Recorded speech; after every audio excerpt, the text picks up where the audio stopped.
Hello. It's a pretty overcast day outside, which means it's almost possible to film things in this west-facing window. Still a bit difficult, we're pretty backlit here, but I wanted to show you that I have mounted a couple of hoops. As you may remember, the Cebu Blue was already mounted up here, and I really love the way it's been cascading down. But I added an additional hoop and repotted this Tradescantia Nanook or Fantasy Venice. I like to call it Fantasy Venice because I just think it's such a pretty name. So this will hopefully add some more trailing splendor here. And just for something a little bit different, and we'll see if we can zoom in on that. This is vanilla planifolia. So I have wanted a vanilla orchid for some time, and one thing that you need to understand about a vanilla orchid is that it needs to grow up something in order to flower. This one is quite a way out from actually flowering, but I thought I'd see if it would like to put its aerial roots on the window frame.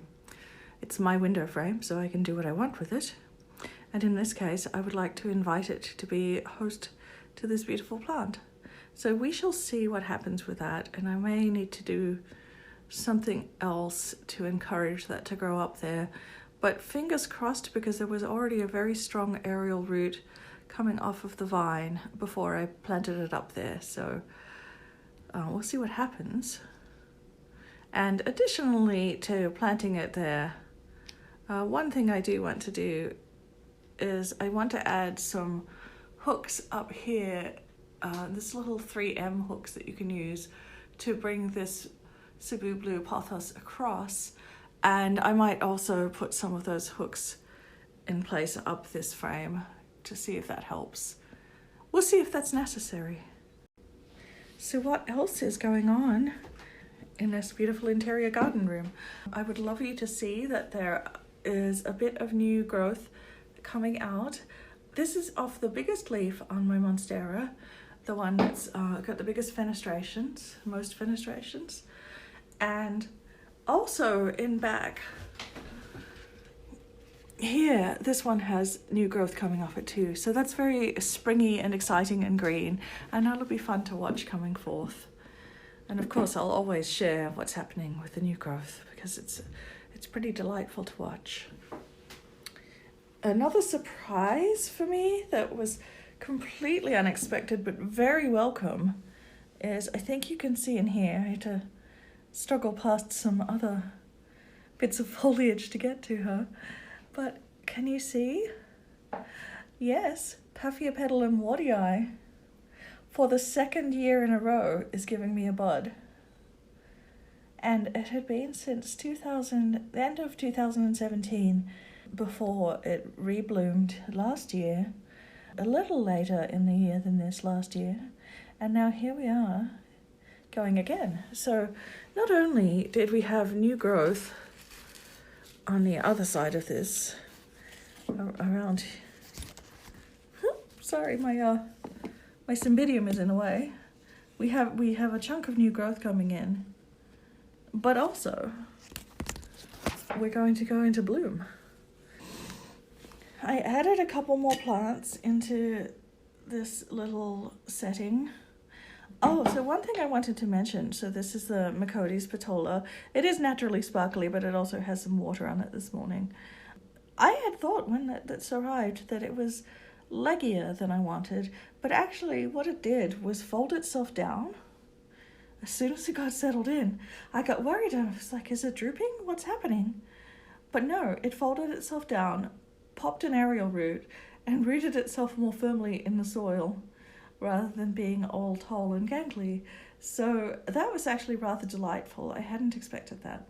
Now, one thing that went wrong in here was it was far too moist for the moss that I had harvested from the garden. So you can see a dark layer here, and that is decomposed moss, which is actually completely fine because that is adding more nutrient to anything else which is trying to grow in here.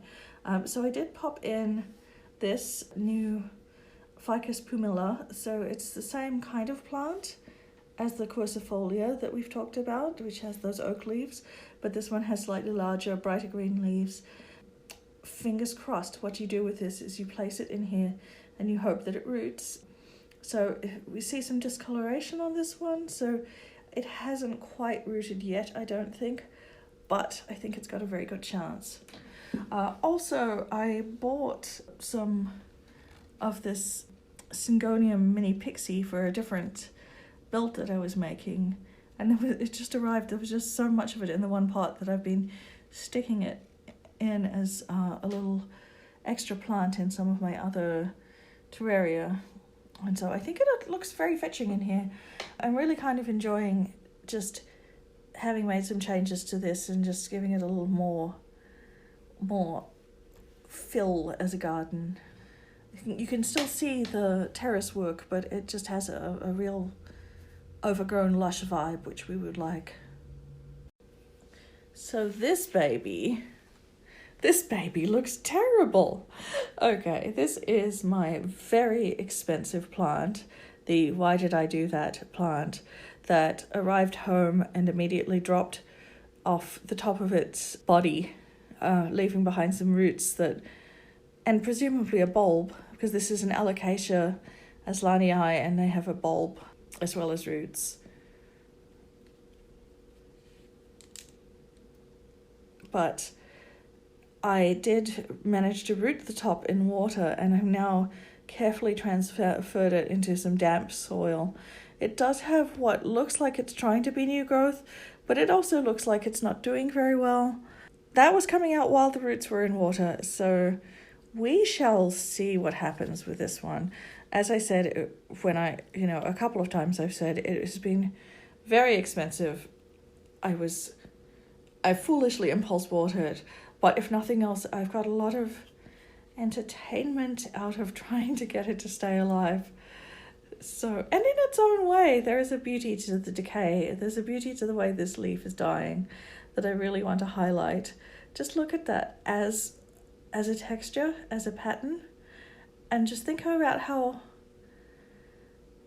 those colours blend together and the shape that they make, and it's really actually kind of exquisite in its own way. Alright, one last thing for this video. These all have fancy Latin names, but that's not the vibe for this video. This is just a gentle chat about what's going on. Again, these are a little damp, so the shininess is exaggerated, but I did end up buying 3 more different pretty jewel orchids. You can see that I have a terrarium jar for them, and I am going to build them a little environment, mostly sphagnum moss, but some fun details to look at. But really, these are the stars of the show. Now, if the Macody spatola that I got, the one that's in the terraced terrarium, came in much larger than expected, these were smaller than I expected.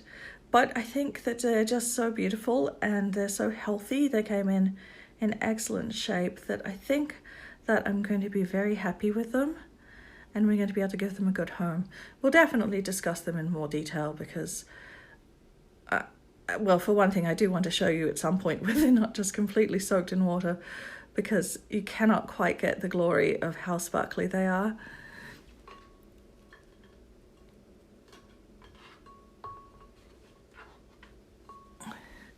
But it's fully worth it, I think. Oh, look at that veining. Look at those deep, dark leaves. They've got a little touch of velvet to them. These are just going to make, I hope they grow out, they will grow out a little, and I think they're going to make a spectacular little terrarium, which will be a lot of fun to visit and look at.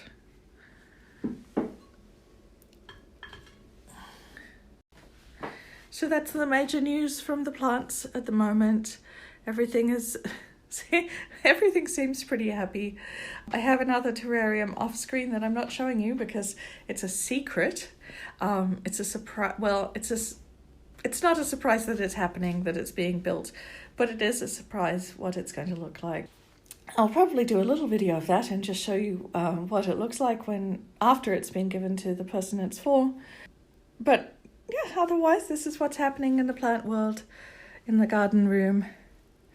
And thank you for taking a look at my gorgeous plants with me.